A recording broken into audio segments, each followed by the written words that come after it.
It's 6:01. This meeting is being held live and also on WebEx. So I'd ask all those people online, when you speak, please state your name and title before speaking for clarity of the record. Agenda item A, the 15-minute public comment period. Are there any members of the public here that would like to speak? There are none on the line. None online. Okay, well, I'm going to move on then. Moving on to agenda item 3, approval of the minutes of the March 22, 2022 meeting. You'll see your board packet. I assume everyone has looked at it. I'll entertain a motion to approve the minutes. So moved. Bob? Second. I get a second from Mike. Thank you. Is there any discussion on the minutes? Hearing none. All those in favor of approving the minutes from last month, please say aye. Aye. Aye. All those opposed? Are there any abstentions? All right, the motion carries. The minutes are approved. All right, so before we get started on the remainder of our agenda this evening, I'd like to take a few minutes to recognize my predecessor as chairman, Bob Staley. Bob was elected chairman of our board a little more than 3 years ago, and NPU was in the midst of a very challenging time. NPU's reputation had been damaged in the eyes of the public, city council, and one of the few public officials. It was a very difficult situation for our organization. But under Bob's leadership, we have restored NPU's reputation and got things back on track from a governance perspective and in our operations. Bob has also led NPU's efforts to place a greater emphasis on economic development, attracting and retaining new businesses to Norwich, and moving forward more strategically as an organization. As we sit here tonight, 3 years after an enormously challenging time, NPU has never been in a stronger position financially or operationally. And the future is very bright for Norwich Public Utilities. Bob, thank you for your commitment over the past 3 years as chairman. Well, thank you very much. Thank you. Thank you. Before I didn't do it all by myself. We have a great committee and we have a great staff, including Chris out there who stepped up to the plate during the transition as well. So thank you. Yeah, I wanted to mention that a lot of that effort to restore the public's trust was came from NPU. It's a great job by NPU staff. It does a very good job every day. So thank you.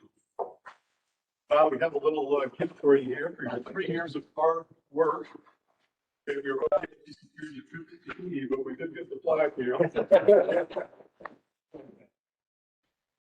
Well, thank you It very says much. appreciation of Robert Staley, Chairman, Norwich Public Utilities Commission and Sewer Authority, City of Norwich, March 2019. That's great. March 2022. There you go. I think you have something official here.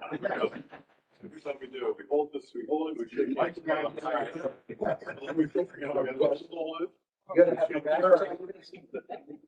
Did bother me on. Take them off of the picture. All right. This will probably go on the web. Thank you. Yep. We put it on the web. Here we go. Get Mike, plaque. Here we go.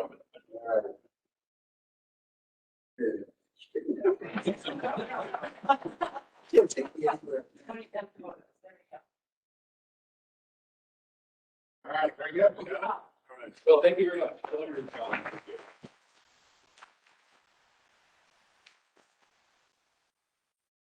Thank you very much, Bob. Thank you, Chris. Chris says thank you. All right. Very well. All right. Moving on to agenda item 4. Oh, Stuart, before we move to the next agenda item, we do have a person from the public here. If you want to reopen the public comment. Chris, that's the auditor. Oh, I'm sorry. I didn't see I didn't see the name there. I just saw a face sticking up. Got it. Technically, all right. Satisfied the public comment period during the auditor's report. All right. All right, agenda item 4 is information and updates provided to the board. We have a leadership team update and a financial update. Everybody got the leadership update in their package. Are there any questions concerning the leadership update? I have one.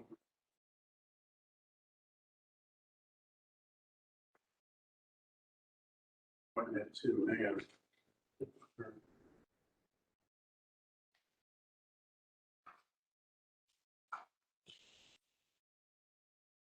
I hate to keep picking on Larry all the time in this, dissolved air flotation system, but I know they've been having issues getting it up online, and this month it said, NPU to assess liquidated damages as project past completion date. Integration issues still being resolved. Is there any larger story behind that? Larry, did you hear that? Nope, I'm here. We are at this moment scheduled to start the 7-day performance test on this Monday coming up. The contractor, the integration contractor, has been incredibly difficult to work with. Back in December, we agreed to extend the contract. We asked the contractor to provide a date that he felt confident he could hit to get this up and running, and he provided a date of February 16th. And here we are in April 26th. Each day is $2,500 a day. At the end of the day, this will all be bargained out as they're looking at extra time and delays. So there's going to be a fairly ugly argument coming up, but we just want this plant up and running, and that is our focus. But so there's more to come. Which way is the $2,500 going? Is that to us or It was. to us from them? Yes. Every day that goes by per contract is $2,500. So every day is 10 days is $25,000. So, and that would be levied against RH White's contract, who in turn is liable to all the subs. His subs are liable to RH White. So The issues now with our system, the issue is with their product. It's the integration of the Yeah. new system Yep. and the existing system. as a Okay. whole, yep. All right, that's all I had. Anyone have anything else on the leadership update? All right, hearing none, we'll move on to the next item, which is a financial update. Is that you, Lauren? In the package is the, March financials, if there are any questions. Okay. The Ron and the purpose in the Got it. board meeting, I got I'll it. be talking I got about it. EPA and EPA. I got it, okay. So the financials are in the package, and I assume everyone's had a chance to look at those. Are there any questions on the financials from last month? I have a tangentially related question. It's not a direct question. We're going to be looking at some information in the Audit Finance Committee meeting, and I know that we were putting together some KPI numeric type of benchmarks. So, thing that I didn't think of before we were talking about it, that might be helpful, is are you like communications with any other, people in your position, some of the other larger public utilities, that it might be interesting just to see what they use. So in other words, we don't necessarily have to invent the wheel. We might have to invent the wheel, but we don't necessarily have to. Maybe they already have some of this stuff, some of these other utility companies, or at least some ratios that we could look at, as an option to look at. Yeah. American Public Power Association actually puts out an annual report of key performance Oh, they indicators do? of utilities of different sizes. That'd be So, great to see. you can take a look through that and see if any of those might be of interest. I don't have access to it. We'll get you a copy. All right, awesome. I got time now, taxes is over. I'd love to take a look at it. Okay, Yeah, thanks, most recent one.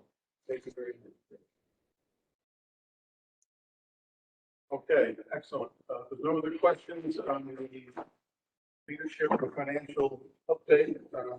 One for the auditor's report. Chris, who do we have to talk about the audit tonight? Laura's going to start off with our process and then roll into the auditor's report. So the fiscal 21 audit started in about June of 2021 with our preliminary process. We handled a significant amount of last year's audit electronically, in consistent with our COVID protocols for the past couple of years. Tonight we have with us Ron Masick, who is the managing partner at Clifton Larson for Norwich Public Utilities Audit Team.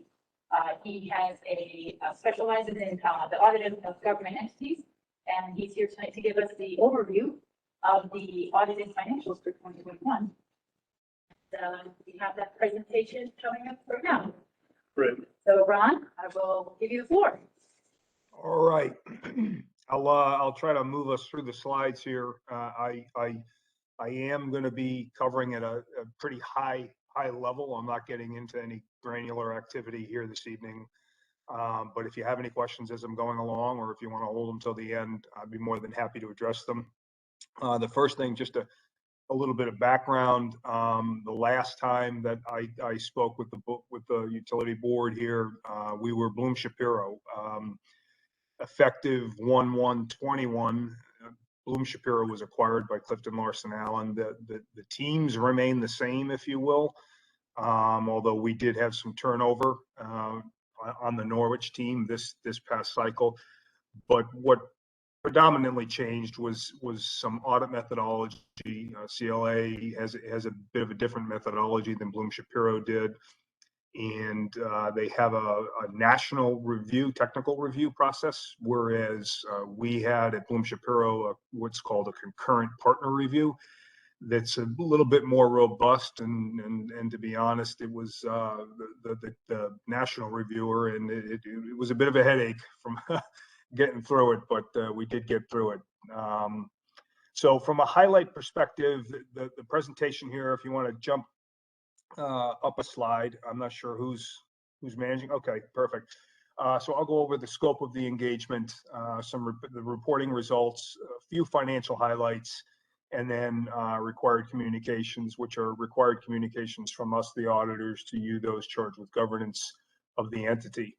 The scope of the engagement and the reporting results are a little bit blended in the sense that they're citywide results, but they do also directly impact the public utilities as well. And I'll get into those. But if you want to jump ahead, just from, again, this is more or less a perspective of what it is we're doing.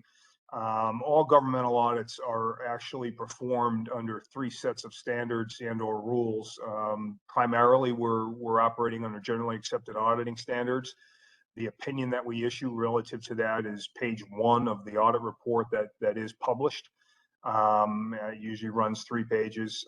Then we're also required to do work under generally accepted governmental auditing standards, which for the most part relates to the internal controls over financial reporting and compliance of the entity with compliance requirements that they're subject to, that a violation thereof would be deemed material to the financial statements.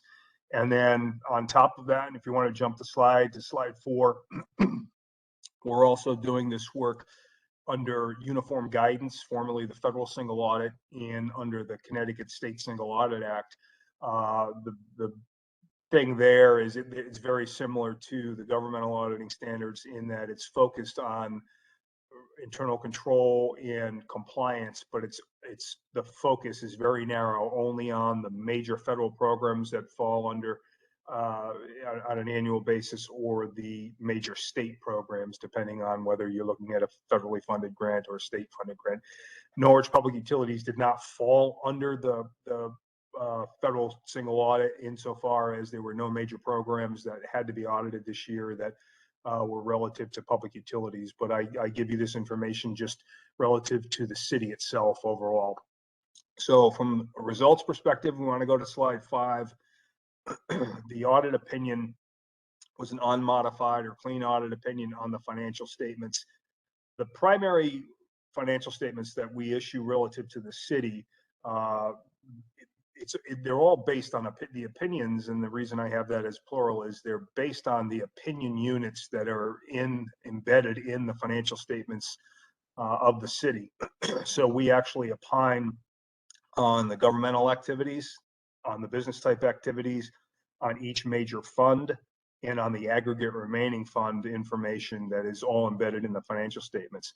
When we go to the NPU standalone report, There is an emphasis of matter paragraph in that report that basically is just telling the reader that the financial statements for NPU are not meant to provide information relative to the city overall. It is simply directly only about NPU. The NPU report is also an unmodified opinion, so a clean audit opinion on the financial statements of NPU.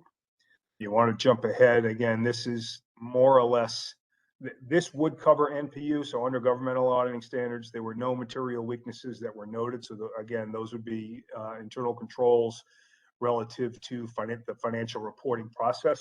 And then there were no instances of non-compliance or other matters that were noted. So citywide overall, and NPU did not have any internal control findings or compliance findings.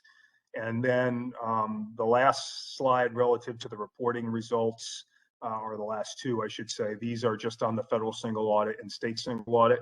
The results from the citywide perspective were unmodified opinions on compliance and no deficiencies in internal controls that were identified. I do list here the programs that did fall under the federal single audit, and as you see, none of them relate to NPU. And then you want to jump one more slide. That's the results of the state single audit for the year. And again, the major programs are listed with the dollar values that were applicable to the program.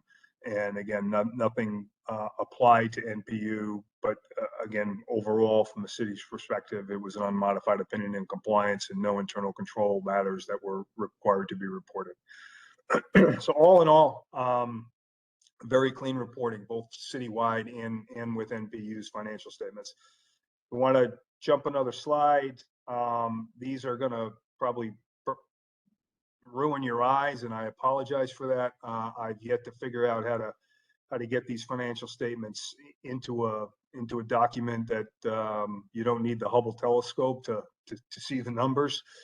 But this here is the statement of net position, or the balance sheet of NPU by division as of June 30, 2021.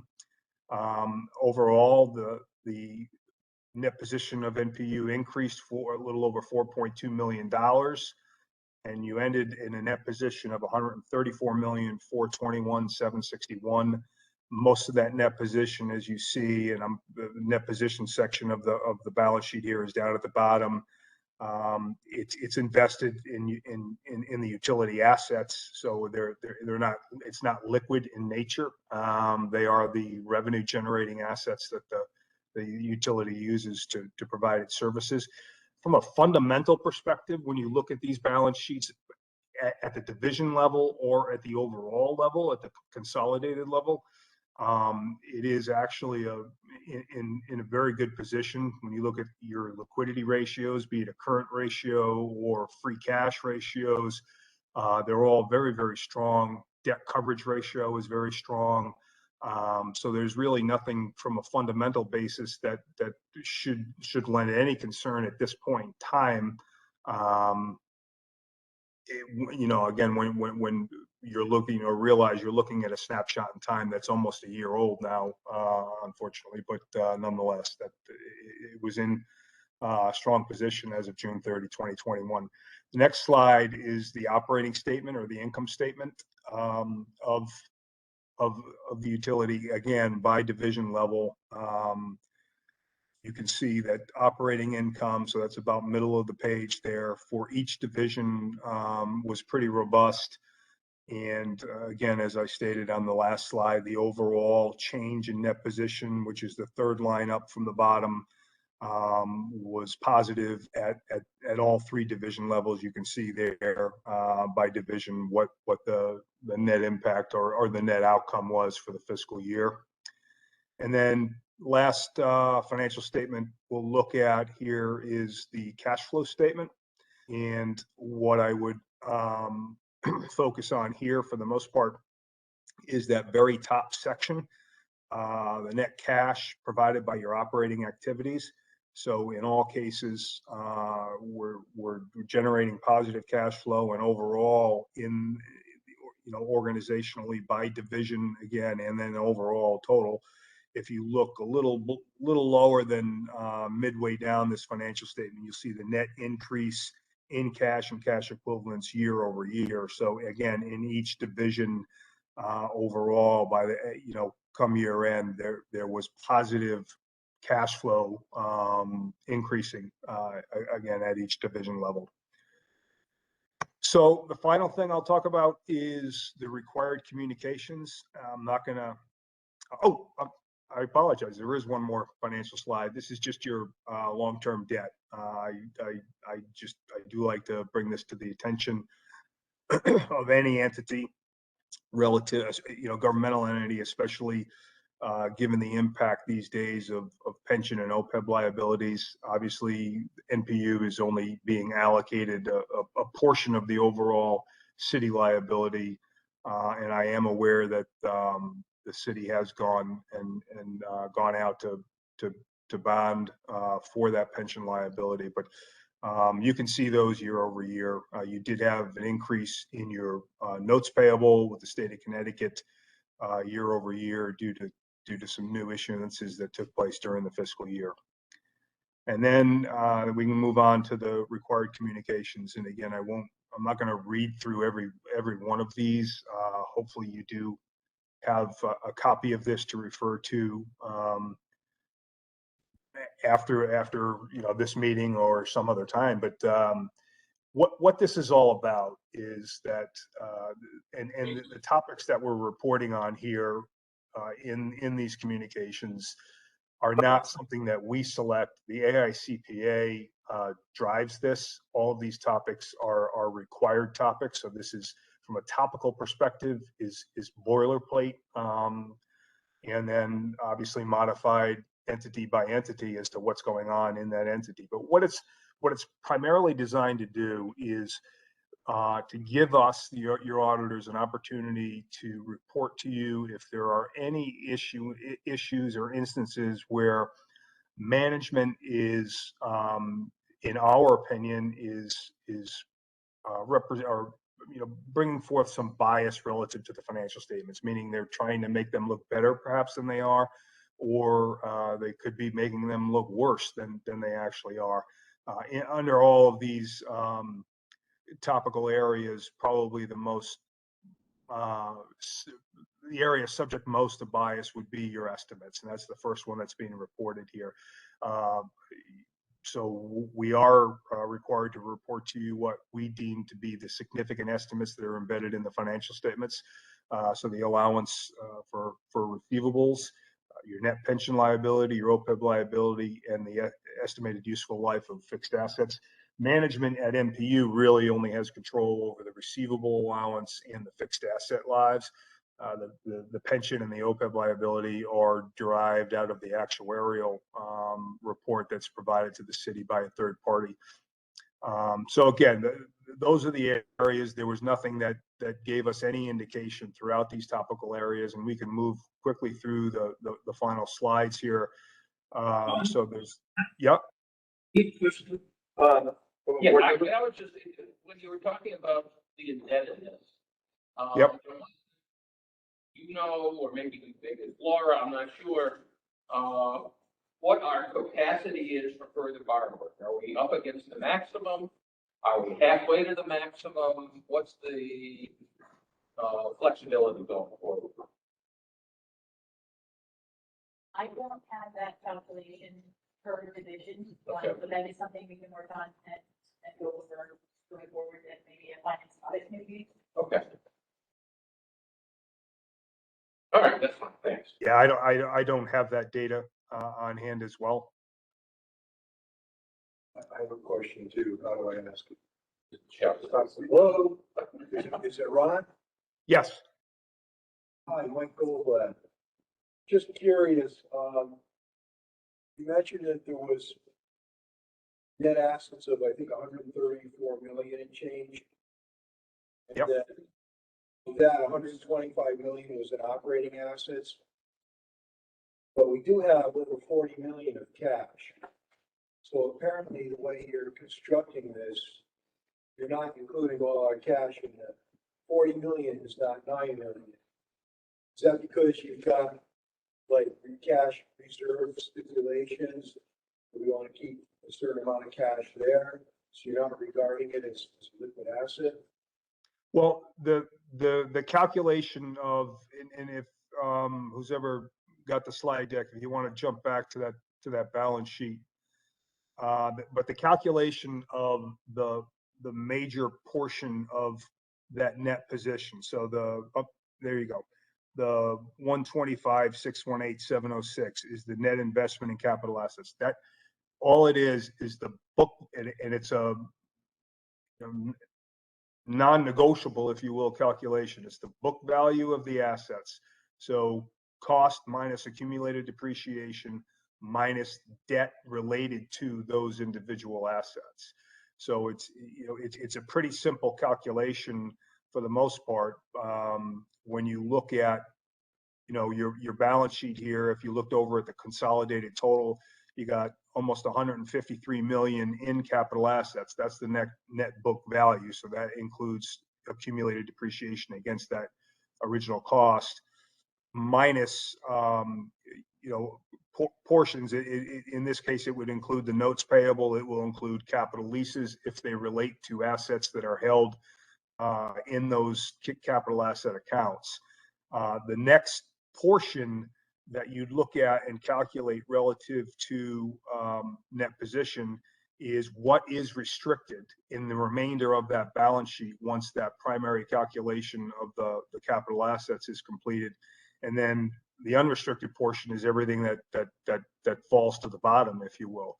You are correct relative to the cash position. I mean, again, if you look as of June 30, 2021, you had almost 64 million in cash, the very top of that balance sheet. And I think that's what I know that's what's driving the liquidity ratios, the position that they're in, even the debt reserve ratios.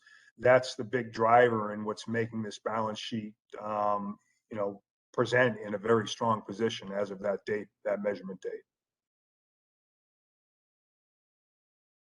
Okay, thank you.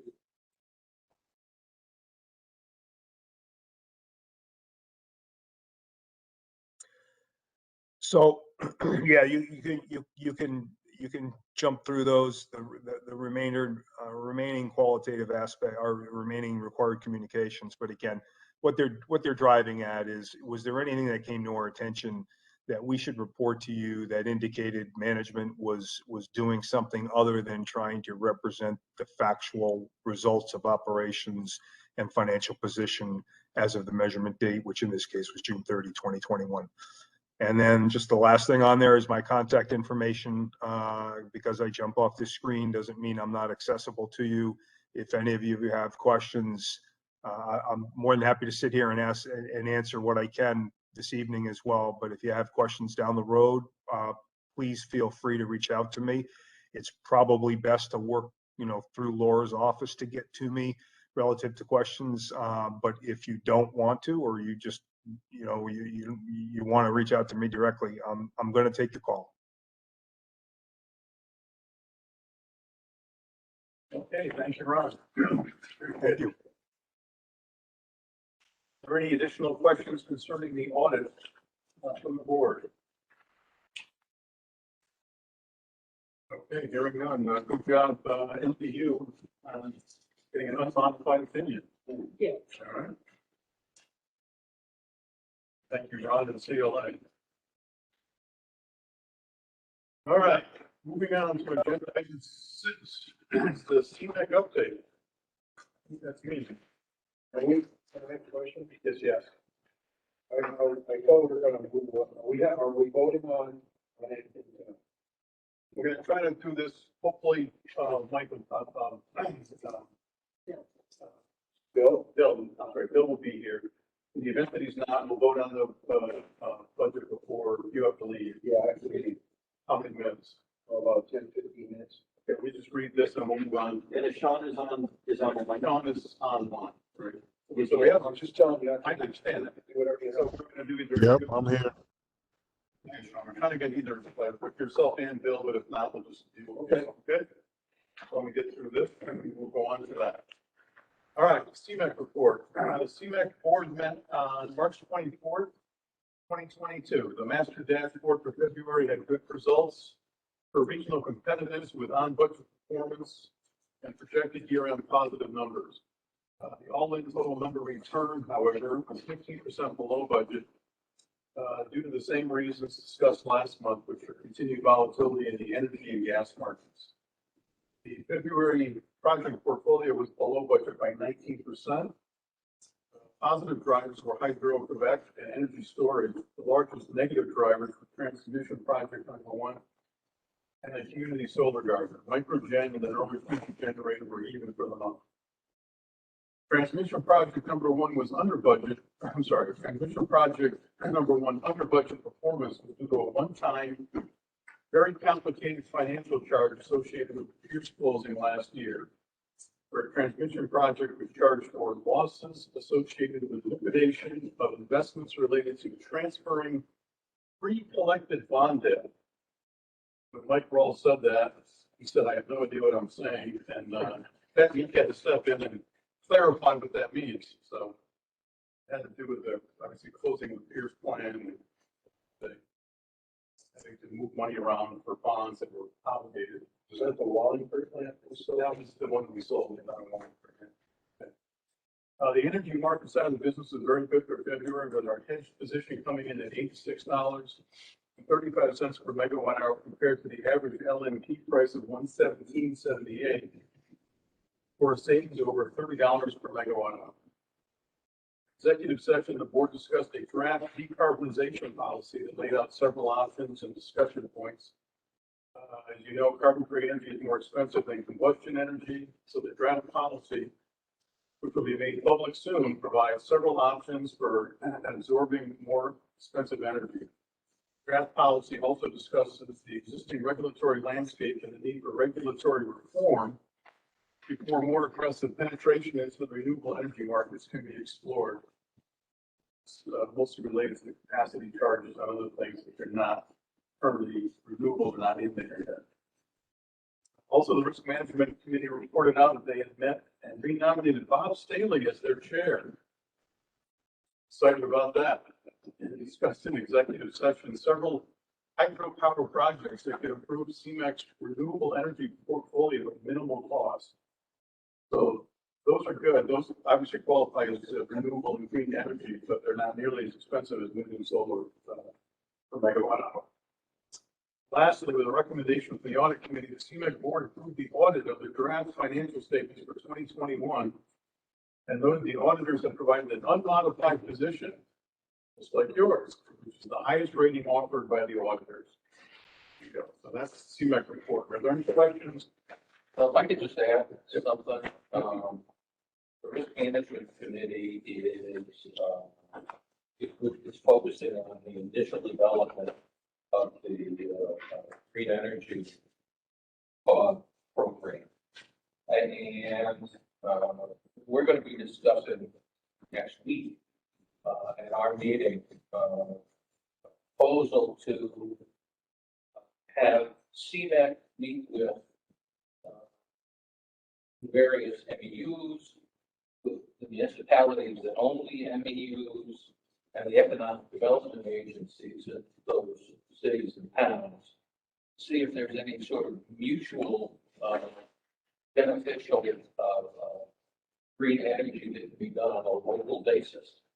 And, you know, I think that here at NPU, for example, a long time ago, we designated the northern half of Polygon Island potential solar stuff, and what's got to be leveled and all that sort of stuff. But that's a possibility. There's land business park north for it, so forth. So this is the replacement of the jet and the potential putting batteries there.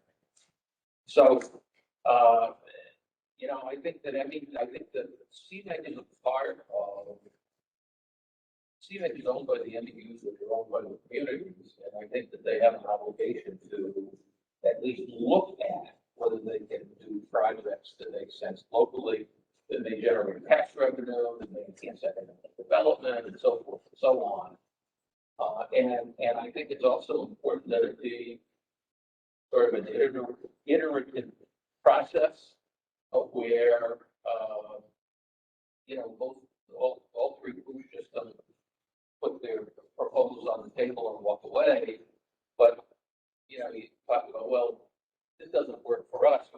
do that, it would be better and see if something, we can make something. We may not be able to. CMEX's ultimate obligation is get the cheapest power possible for the end users. If that is possible, eliminating local jurisdictions, that's not, but I think it needs to be looked at least. That'll be interesting meeting. Yeah, thanks. Yep. All right. Any other questions concerning the CMEC report? All right, hearing none. Hello? Okay. Hearing none. Hearing none, I'd like to ask for a motion to amend the agenda this evening to move action item 8 up to replace item 7, and we'll put 7 where item 8 is, because Michael has to leave shortly. Action, I'm sorry, the agenda item 8 be the approval of the budget this evening. Right. I would entertain a motion to make that change to the agenda. So, thank you, Bob. I'll second. Second by Mike. Okay. During discussion about the motion to rearrange the agenda. Right, No. Oh, this is John. That would be it now. Okay, thank you, Sean. All right, all those in favor, say aye. Aye. Aye. All those opposed, say no. Are there any abstentions?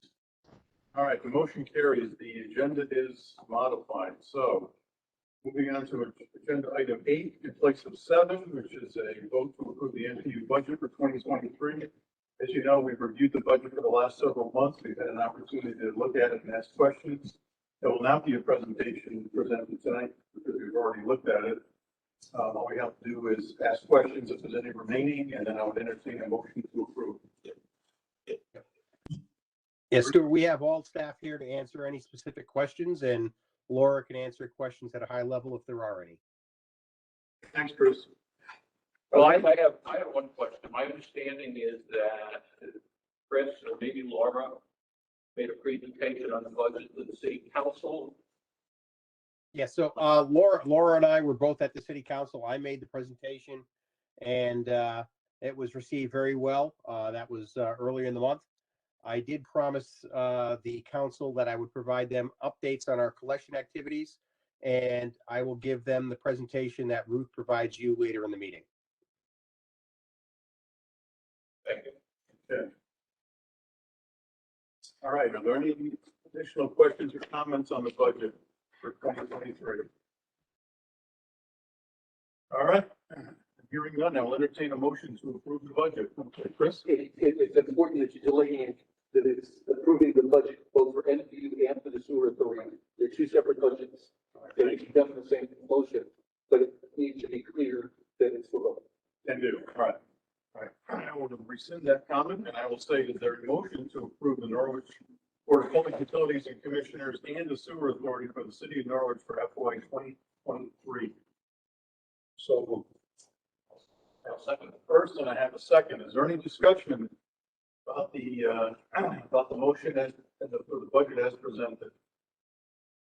All right. Hearing none. All those in favor say aye. Aye. All those opposed say nay. Any abstentions? All right. Hearing none. The motion carries. The budget for the Norwich Board of Public Utilities Commissioners and Sewer Authority for the city of Norwich for FY 2023 has been approved. Congratulations. Thank you. All right. Thank you very much. Chris, thank you, staff. All right. Good job. Now, moving on to agenda item 7. And Michael has to go. All right. You have to go? Yeah. All right. Thanks, Mike. Yeah. All right. Let the minutes reflect that Michael Goldblatt has left the meeting. See you next meeting, huh? See at the finance meeting next week. Is it next week or the week? It's Tuesday at 1, Mike. Pardon? Tuesday at 1. Perfect. Thank you, everybody. Thank you. Thank you, Mike. All right, moving on to agenda item 7, strategic presentations. Three tonight. Chris, how would you like to proceed? All right, we'd like to start off with a collections update, and this is timely because the moratorium ends at the end of the month, And we're also getting close to the end of our special payment arrangements, which expire at the end of the fiscal year. So Ruth will be able to provide an update and give you some of the interesting additions we've gotten through COVID for additional funding. And hopefully you'll be able to answer any of your questions. Yeah, You there, Ruth? So this is just going to go over our collections, the processes we were at there about. Okay, so this is the graph showing our arrearages for over 31 days. It shows 2019, 2020, 2021, 2022. As you can see, 2019 pre-pandemic. We've always had customers that are over 31 days, slow payers, non-payers. But with the pandemic, it increased significantly. And we're still, the first few months of this year, we're still fairly high. So we're going to try to correct that.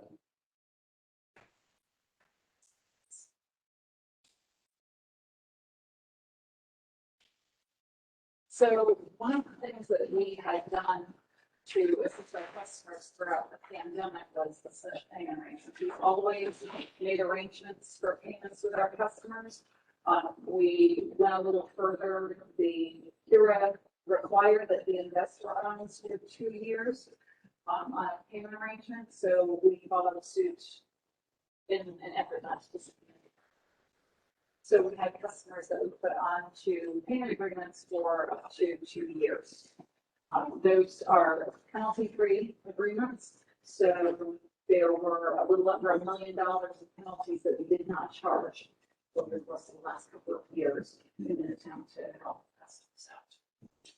There are a lot of customers that, they stumbled once or twice and have to go off payment arrangement with one another. So in some cases, they had up to 3 payment arrangements in order to, get them back on track. Hopefully being able to collect, those payment arrangements, you had to be current. Is that right? You had to bring yourself up to being current. Those were to cover the arrearages. So the idea is to pay a current bill every month plus something on your arrangement. All right, that makes sense. Okay. That makes sense. So we'll be modifying the arrangements again and moving in the next few months back to what we had been doing a few years ago with payment arrangements. It won't be 2-year agreements. It'll be 3, 6, 9 months, maybe 12 months. Okay. So our payment program is an arrearage forgiveness program that assists our customers in reducing their debts to us. It helps to change the habits of non-paying customers so that they get in the habit of paying us on a regular basis. It helps the neediest customers that we have in the city to be able to keep their lights on throughout the year. And it also increases the revenue that we bring in. These are customers that ordinarily may not have paid us. So this in turn, we give them credit that they're paying us when they wouldn't have. So the qualifications, you have to heat with us, gas or electric. You have to qualify for energy assistance through TPCCA, and you have to have a past due balance for us on the account. We credited nearly $300,000 in matching payments in the last program that we did, and that's $300,000 of money that we looked at as well. So we'll be doing the matches May 1st for the winter months. I don't have that information, but we did enroll 113 customers this year.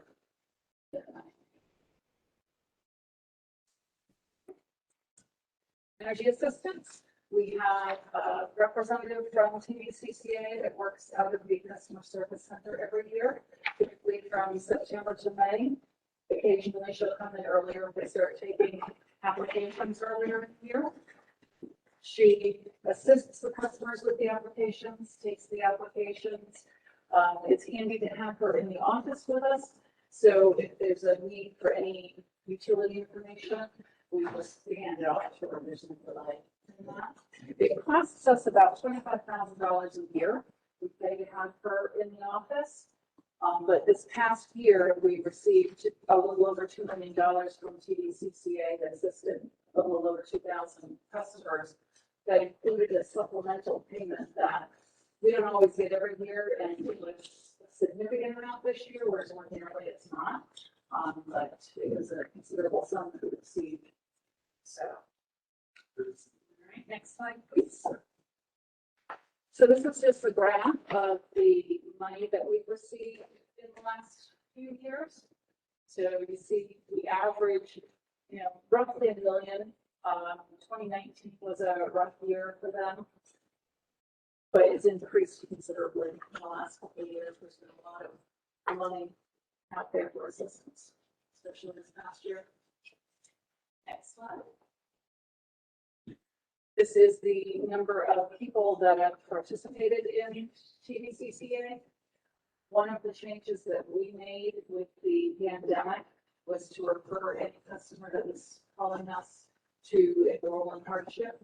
They got qualified through TDCCA. So we had many more customers that had to go to TDCCA and were qualified for hardship. So that helps to boost the enrollment. Next slide, please.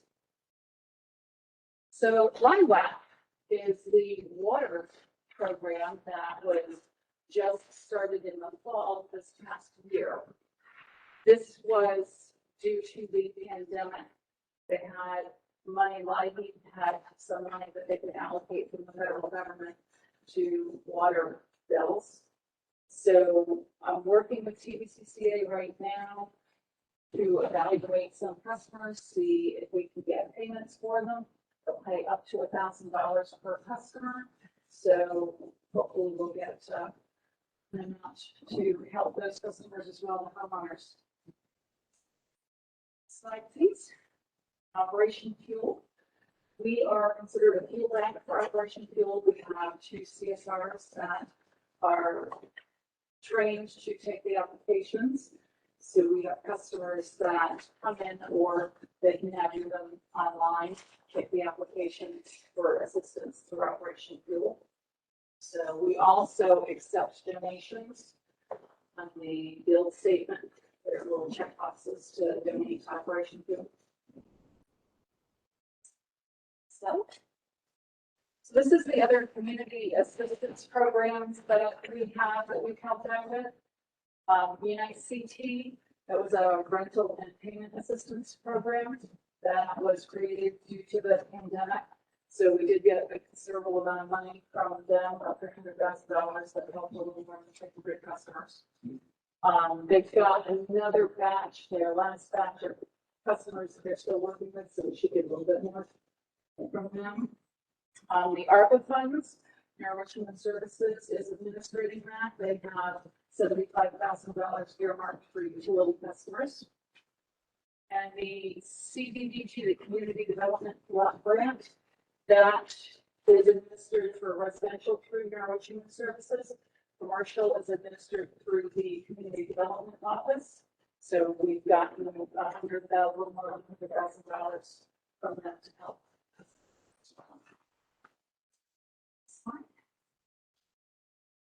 So our winter moratorium, as Chris had stated, it ends May 1st. So we are sending out termination notices to the customers that had been on hardship. We had a higher amount this year than we had the previous years, about 2,000.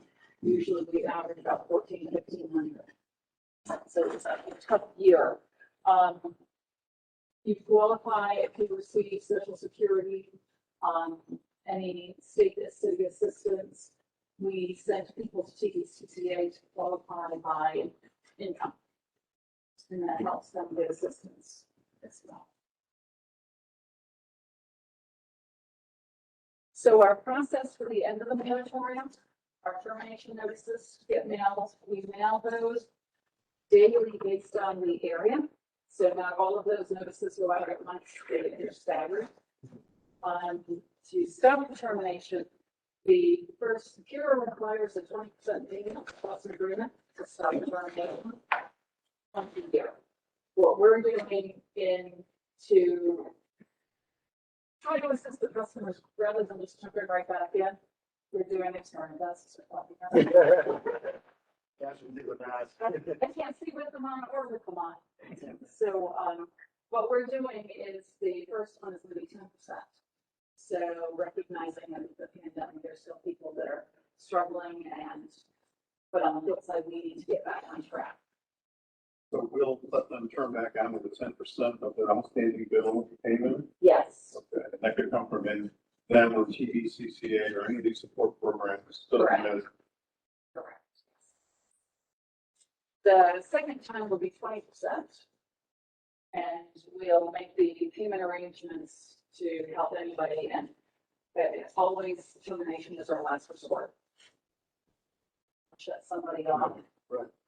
So some of these hardship cases haven't paid all winter, is that basically what it is? So the 10% sort of is a reminder that Yes. they owe us money. Mhm. We can't ask for all of it because they couldn't pay it, but and even 10% could be difficult, but we want to get the process going and Right. get them writing checks. And there's a lot of assistance out there still right now. So, before any of that money goes away, try to get people in there to get the assistance that they need. We have the matching payment program credits being applied, so that'll help lower a lot of these bills as well. Next. So this is the graph of the hardship customers that we've had per year. So you can see where our average is usually 1,500, and we're up to 2,000 this year. And these are the other area agencies that we work with. All of the agencies, TVCCA, United Way, they offer other assistance as well as utility assistance. So when we refer the customers to any of these agencies, they look at them holistically to determine if they have any other needs that they can be assisted with. Yeah, well, that's all good work. I appreciate all the effort that you do to help the customers. It's great. Numbers seem to be going up, and do you really think that that's all pandemic related, or is there something else going on? It's pandemic related. I think with what's it called, the Great Resignation. Yeah, what about that? Yeah. There's a lot of people that don't have jobs. Go back. Yeah, some of them willingly. So, It's logical, I mean, economy-wide, the inflationary pressures are everywhere, and so this is increasing the strain on people, and it's really, we work constantly, there's a committee of 10 of us, to meet on a weekly basis to come up with a strategy that helps people pay as much as they can, like that we wouldn't have gotten otherwise, without creating free rides. So it's always a balancing act, if that makes sense, but I think it would be naive not to think that the level of hardship is going to continue, with what we see going on right now. Well, it'll be dramatically worse next year. Well, we can see.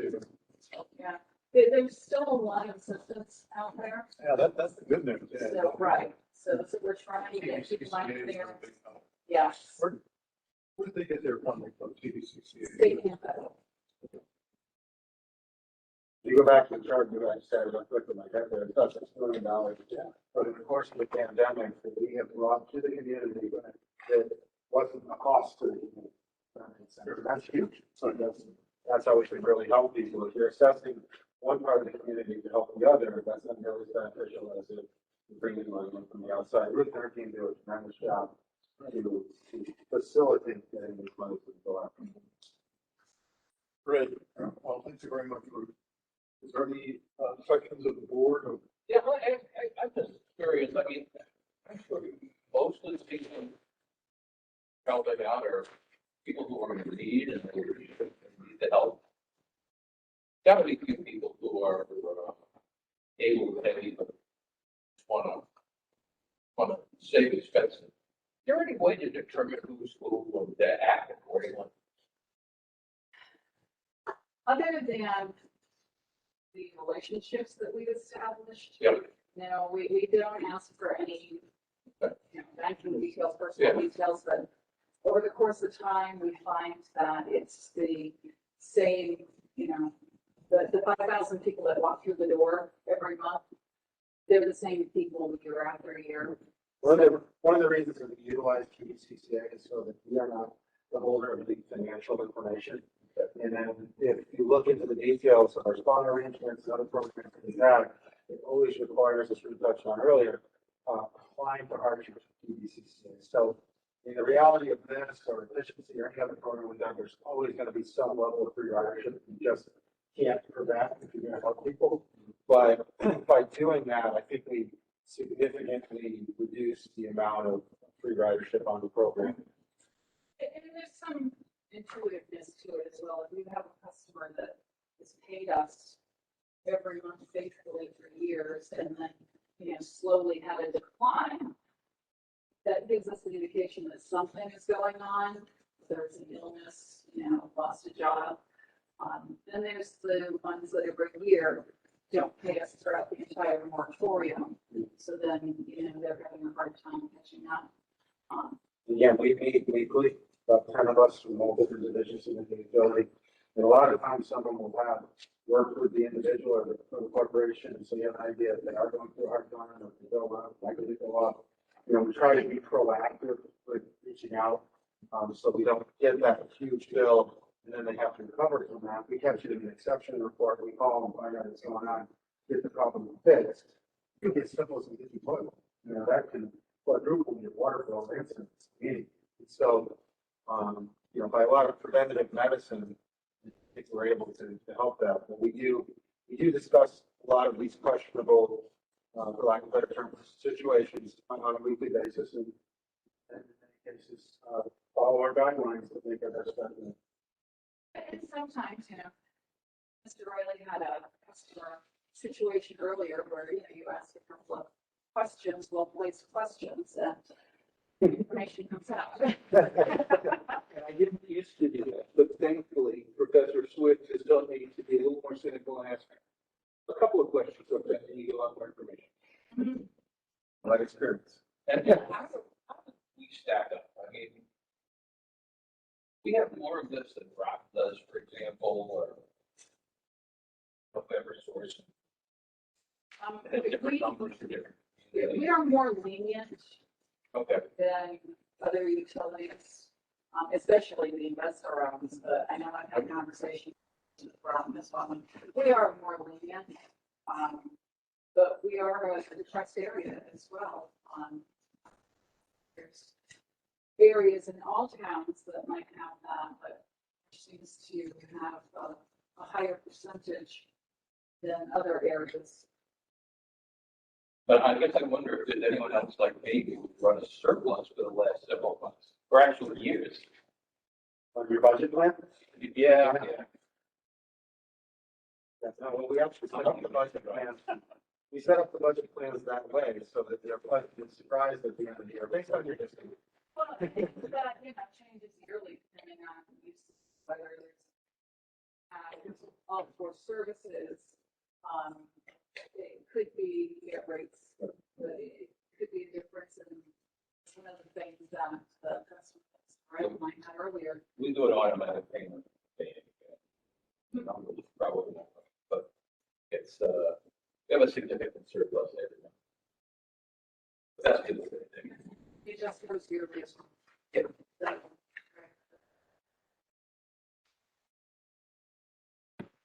All right. Any other questions for Ruth? We're set. All right, hearing none. Chris, do you want to move on to the strategic plan? Sure thing. Thank you, Stuart. Steve, can you bring up that presentation?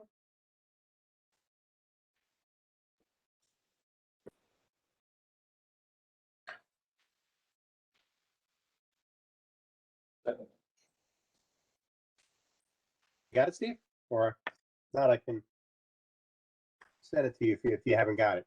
I know I sent it to you and Chris.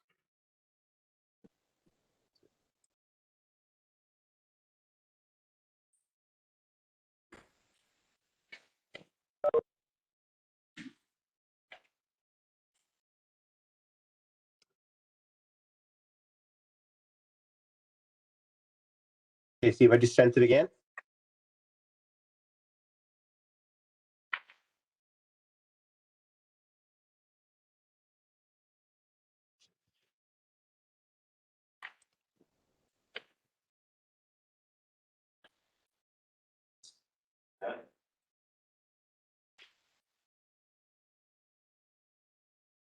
Okay.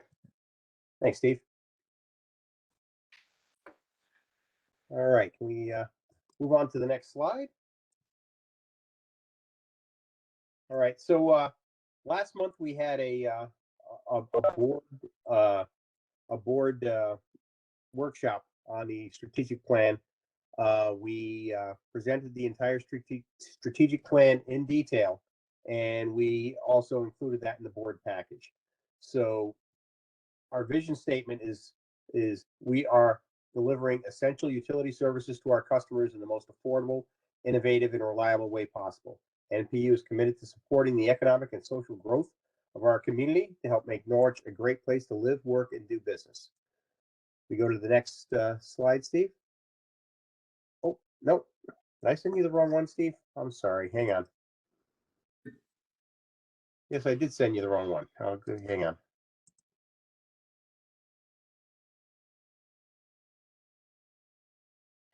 I apologize, but you had this already. Go when I get first. This is the one I just sent, Steve. Here we go.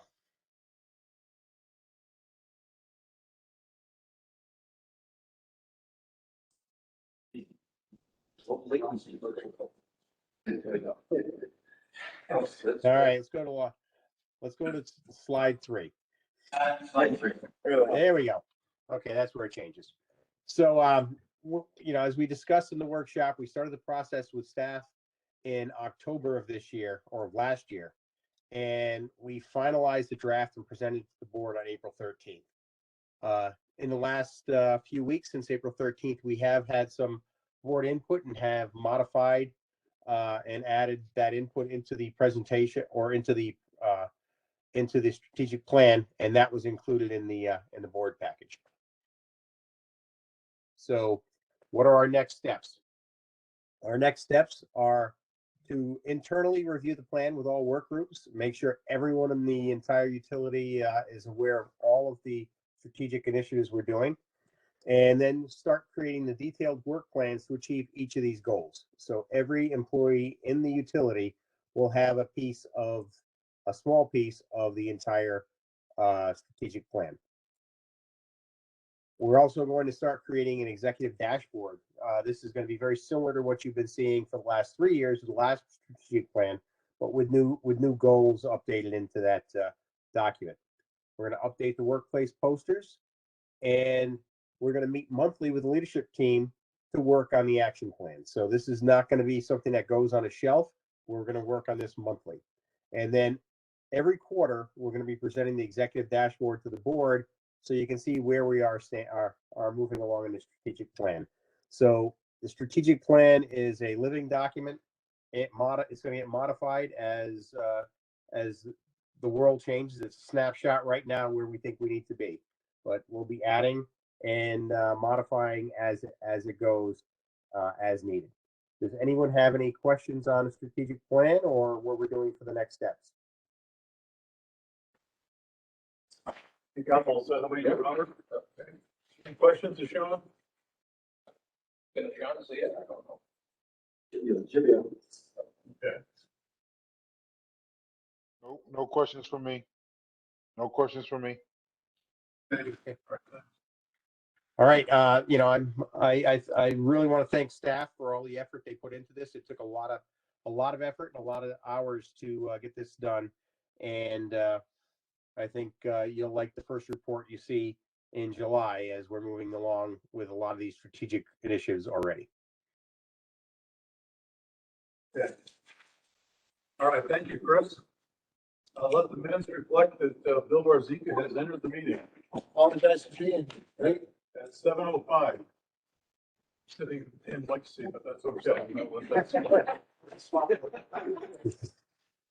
We're gonna play Bill, all right? All right. All right. Okay, the last of the strategic presentations today is Lauren's up.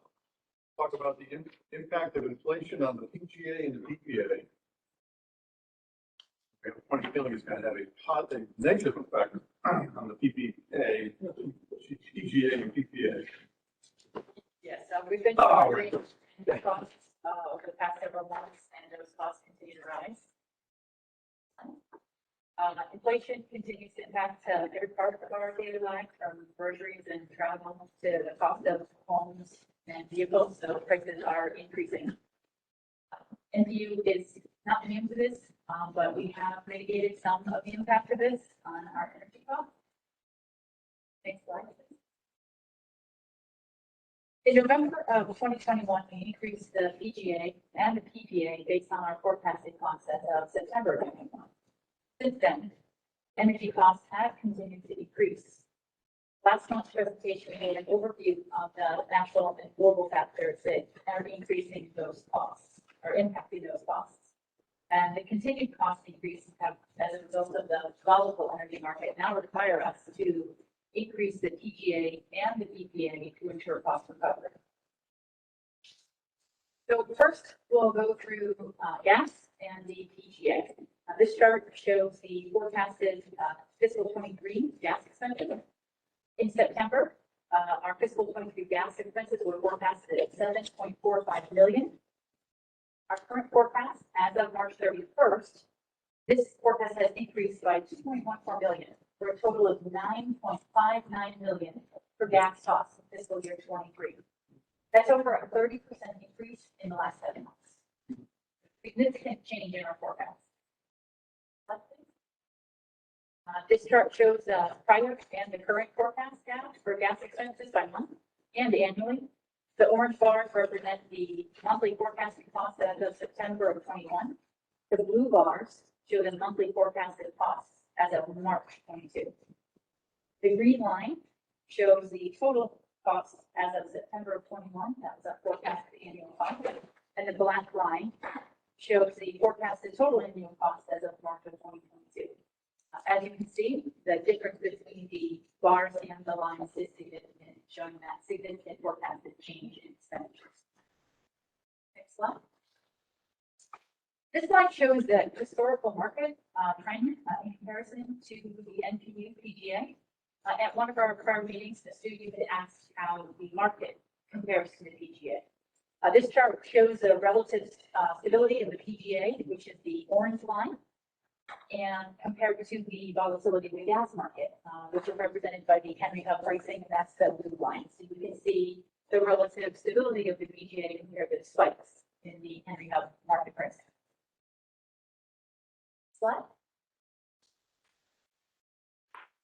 So in reviewing the adjustment that needs to be made to the PGA, we looked at 2 options. The first is to meet our cost recovery target by June of 2023.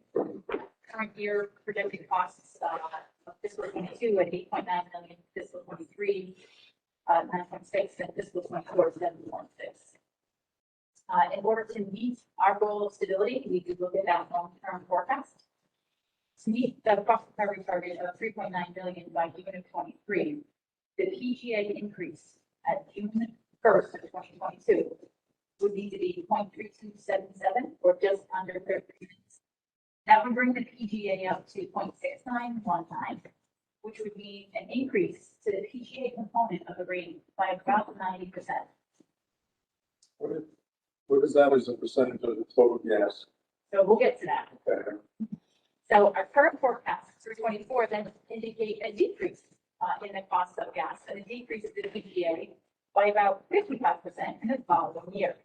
So this significant upswing and then down does not bring the goal of stability to our customers.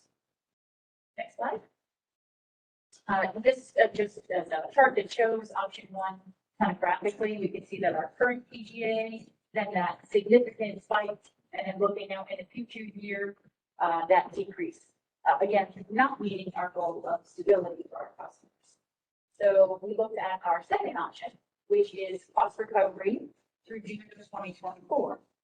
The PGA increase through June 1st of 2022 would need to be 0.1514, or just over 15 cents, and that would bring the PGA to 0.5156. This would mean an increase in the PGA component of the rate by about 40%. Again, this is a better option in that it meets the objectives of recovering costs, maintaining our cash balances, but also providing that long-term stability to our customers. Based on our current forecast, this would be a stable PGA for a longer period of time. Next slide. And again, the chart is showing what our forecast would look like with option 2, our current rate, and then our long-term PGA keeping that stable rate, and then as of June 24, meeting our cash cost recovery targets. So do either of these assume that gas prices are going to stabilize? And what happens if in 3 months or 6 months or whatever they spike? So we will continue to monitor them. We look at this every month, and we forecast out these series every month. And as we go through that process, we then bring them to the board when we reach a point where we need to make a change to that recovery, be it up or down. If we bring that to the board. Last time we did this was November. We're here now looking at a new one change. If we see this same type spike in pricing going forward the next several months, we'll probably be doing this again in that same November timeframe. And Bob, while we're in this volatile market, we're going to be reporting on energy prices monthly until it stabilizes. Once we stabilize, we'll get back to more infrequent reports. But this is so critical to the cost of our customers. We're going to keep the board informed every step of the way. Are there any disadvantages to option 2? So for option 2, the disadvantage is that cost recovery. We will have a lower amount of cash on hand by stretching out the period of time that we're recovering it. So our forecast, what's our forecast? That was 2 shares. So option 1, we go down to 1.65 million. Our lowest amount, option 2, 1.2 million. So we have less dollars on hand for gas, but 1.2 million is still a significant amount of funds. It doesn't cover a month of gas bill at our highest peak, but again, it does give us some flexibility in regards to that cost recovery process. If we have to make a change, as long as we did it before the demand comes on next December, that would. But with option 2, we're essentially delaying cost recovery. If the gas price spikes again, then they're going to make it worse. In other words, you'll have to recover, plus you'll have to come expense. So everything right now is based on the futures market, based on a point in time. As soon as we set it, It's they gonna will be be wrong. Because the market will go up or down, most likely, I think everybody see now it's going to continue to go up. But on the flip side, this is, if we do have to continue going up, we're doing it in steps rather than saying it could go up another 50%, let's just raise it now. You know, so again, minimize the impact on the customer as possible, while ensuring that we're not, going to go negative here on our project. Trending toward getting back to a balanced budget on the gas side. Well, But we'll accept the deficit, Yep. so we'll accept the deficit for a few months. So minimizing the customer impact Help the towards customer. low cost recovery. So it's challenging, absolutely. And the last year and a half that we've been going through this market is continuing to go up and up and up. We've been seeing that. So that first graph you put up showed that the big delta is in the winter, it looks like. For the price, the very first one. Yes, so our winter heating season, we will Right. see the volumes of sales significantly change. Okay, but is that volume or is that cost? Well, Well, That's cool. that's our gas, that's our wholesale gas. Right, and we don't think that the volume, we think all that's really the cost, right? Or we don't think the volume significantly went up. We didn't get a bunch of new customers or anything like that. no, right now it's the price per unit is going up. We just have higher volumes over the cost over the winter. So then you would see our Sure, seasonal. right, so you get a, Sure. okay, so you'll get that trend, but then the blue above the orange is the commodity cost. So the same thing as cement. That for some strange reason this winter, the prices went haywire. This is even before the Ukrainian war, just related to the pandemic. I still can't get it on the market. pandemic would mess up the gas prices, but it did. Mhm. Okay, so that comes back down in the summer, the price comes close. It's really just a winter problem. We don't have the same problem next year. Yes, the commodity cost is still a problem. We don't have the volumes in the summertime, so it doesn't have as big an impact on us in the summer months. Our sales are very low. So the actual commodity cost has less impact. The demand cost on the pipeline says more impact because that's a big fixed cost over those summer months when we don't have a lot of sales. So, this is when we at least, price in the road somewhere. We see people using less gas, they're keeping it, after thermostat at 70, they're keeping it at 65 or whatever. It's hard to say. Well, I mean, I mean, they were using, gas that was commensurate with the rebates that they used historically. We haven't really seen a decrease. Yeah. However, during, that being said, during COVID, we saw an uptick in residential usage and an uptick in commercial usage. So, That trend does. yeah, it's improving, but. So it's, And then we sell it all to Europe now, in the form of liquefied natural gas. That's gonna help us? Probably not. we're exporting a lot of natural gas right now. The people that sell liquefied natural gas, holy cow, it's a huge premium. Yes.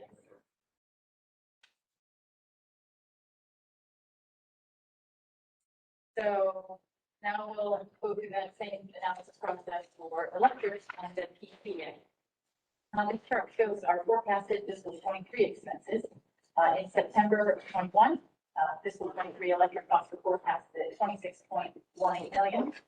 Our current forecast as of March of 22, that has increased by 1.23 million to 31.41 million for fiscal year 23. This is a 19% over the last 7 months. This chart shows the prior and current forecasted electric expenses by month and annually. The orange bars again representing the forecast for September, the blue bars the forecast for March. The green line, the annual costs as of September, and the black line, the forecasted annual costs as of March. Again, we can see the difference in the prices based on the increasing costs. Like the chart that we showed regarding the Henry Hub, this is the electric side, how the NPU PPA compares in trend and stability to the ISO equivalent LFP pricing. So we can see the relative stability of our PPA and the orange line, and all of the spikes in the blue for the LFP price.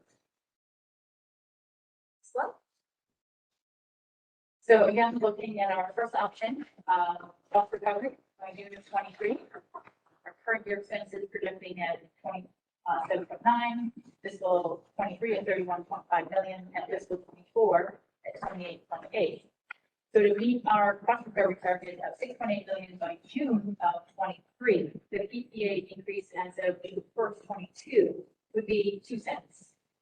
We would bring the PPA up to 0.0533. This would increase the PPA component of the rate by around 60%. Our forecasts then show an indicated decrease by about 25% in the following year. Again, that significant up and down, not meeting our goal of stability.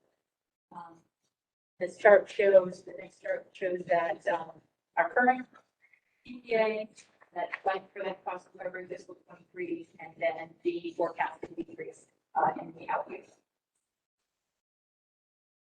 Our second option is a cost recovery by June of 2024. The PPA increase for June 1st of 22, we need to be 0.0153 or just a little over 1.5 cents, bringing the PPA to 0.0486, which would mean an increase to the PPA component of the rate by about 40%. And based on our forecast, this will give us a longer period of stability with the PPA. But this chart shows that stability and our cost recovery. Again, much like the gas, we would see that dip in our cash on hand as we look at that longer cost recovery period. So that is the the downside is that longer cost recovery period. And if you look at the dips in the cost recovery, that's fairly seasonal. It's in January when all the gas costs go up and the electric rates go way up. That's when it starts draining down on the balance of the account that we have to cover it with some period. So what's the impact? Yeah, So overall, because we are in a good cash position, this would not, hurt us in that we do have the funds for this and we do have that target to keep ourselves, balanced with regards to, the critical and those bills. But the longer we push it out, the more difficult it will be to recover, and we could be 2-3 years out, bringing our PPA and PGA up in order to recover when prices are falling into our rate, which we'd be sending the opposite signal to our customers that what's happening. So that is something that is a long-term concern. That's why we monitor this regularly and bring changes, again, changes that would be best for our customers, but also the economy. so I get about thinking that, we have a lot of capital projects.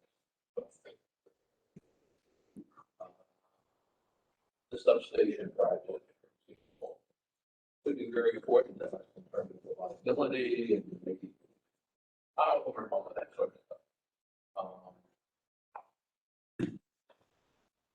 And I guess my question is this going to compromise our ability to do that?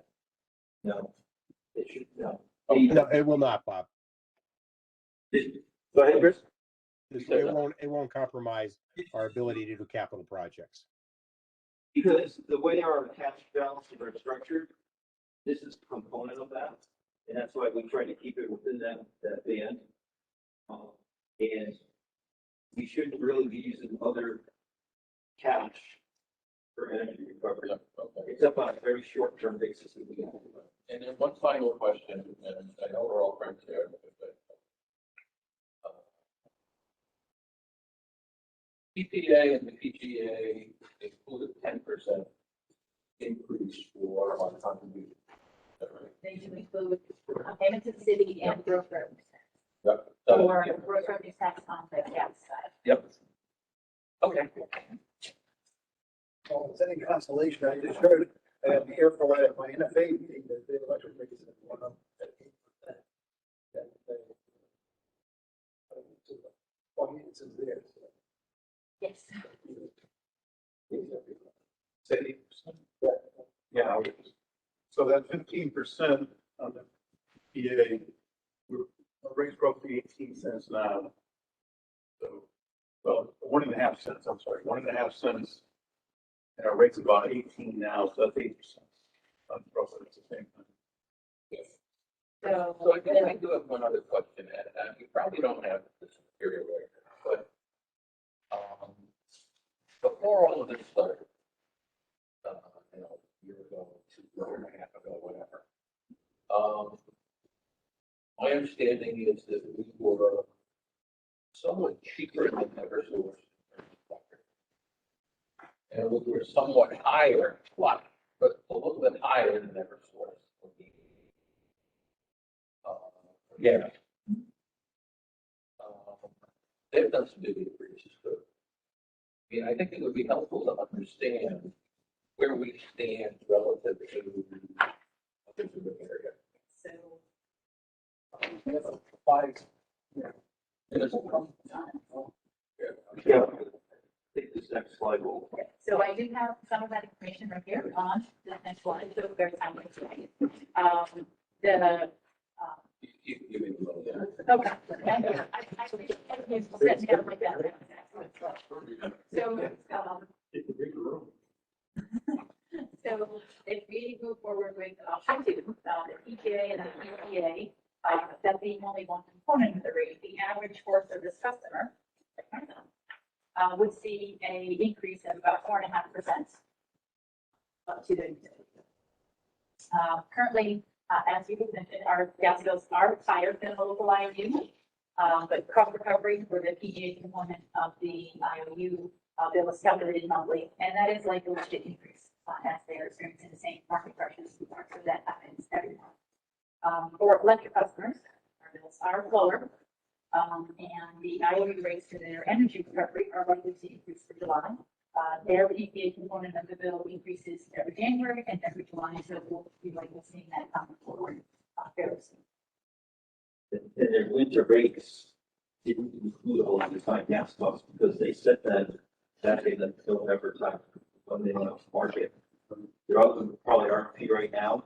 I don't know if you've heard anything, if you've seen it, but yeah, probably, but we're expecting that all these high gas costs, they're way under recovering right now, I would expect. So what's gonna happen is they're probably gonna do a significant increase during the summer where they normally do. Keep an eye on that. But they have the same market forces that we do. We're not unique. We're all buying it from the same people. You know, gas or electricity roughly. Electricity follows the gas market, so it will affect the IOUs just as much as it's affecting us. But my guess is that NPU's operational costs are lower than Eversource's operation. And that has an impact on the customer's pay. Certainly, our operational process and our philosophy is definitely different than a IOU with shareholders and other sort of factors. Again, size is also a significant impact too. We never looked at it on like the total on the bill, see all the different. Yeah. See how it compares. We've never done that. But that would be an interesting exercise. Okay, so there's no vote here, I believe, correct? No, there's no vote on this required, Stuart. We need only votes on rates, not on the purchase power, purchase gas adjustments. Census is we're going to do now. Vote. So that is our recommendation, is that we move forward with option 2 for both. Thank you for taking me up on this one. We're working real good tonight. Again, allowing for our recovery costs, maintaining that cash reserves, and we do, again, monitoring that, and mitigating the impacts on our customers. Looking at our customer increases, like I said, for certain customers, we see about 4.5%. Gas customers seeing that 6%, and electric customers. But as Chris indicated earlier, we monitor this monthly and we'll be working with the board regularly and we go through this very volatile time.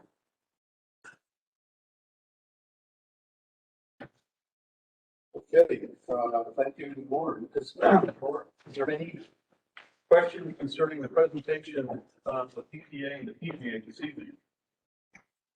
Sean?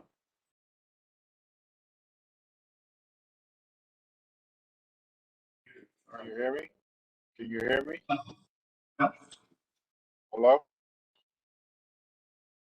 Can you hear me? Hello? You there? Is he? We can hear you. Yes, I'm here. Yeah, I can hear you now. Yeah, I was just Hello? asking if you had any questions on the presentation. Oh, no, nope. It was pretty much straightforward, but thank you. You asked the question if we needed to vote, Chris, to the, you know, I'm all good. Yeah. It sounded like he just was confirming that we don't need to vote, so we are all set. Perfect. All right. Thank you, Sean. Okay, well, there's no additional questions. That wraps up agenda item number 7. Our next agenda item is to move into executive session. Hang on, I gotta read this page and a half here. Hang on.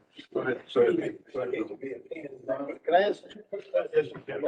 So I noticed that on Laura, maybe you can answer this question. It looks like in the gas division that the worker comp complaints is big. So workers' comp, the way that process goes is after we have a claim, we go through that process and it could be that, and I there's a timing issue on it, is that we settled a couple of claims recently that were significant in this fiscal year. So that's probably what we're seeing, but it's not always timely from the incident. So those can be claims that were older. So what will happen there is that when we go through the audit process, our auditors will take all of our claims experience for this year, evaluate that to the liability that they already projected. So there'll be some audit adjustments to that. There's nothing that we need to do. Nothing I'm concerned that we need to do right now. And another one, for Larry, it seems like BEP's on top of their reviews, and we seem to be moving along pretty well with the upgrades to the sewage treatment plant. Yes, I got an email from CDM Smith, the design engineer today. They have another call with Carlos tomorrow, who expects to have some type of almost approval letter by the end of April, which he's hoping for. There's some still issues with EPA in the PCBs, but it shouldn't derail the project. So it's actually very good news.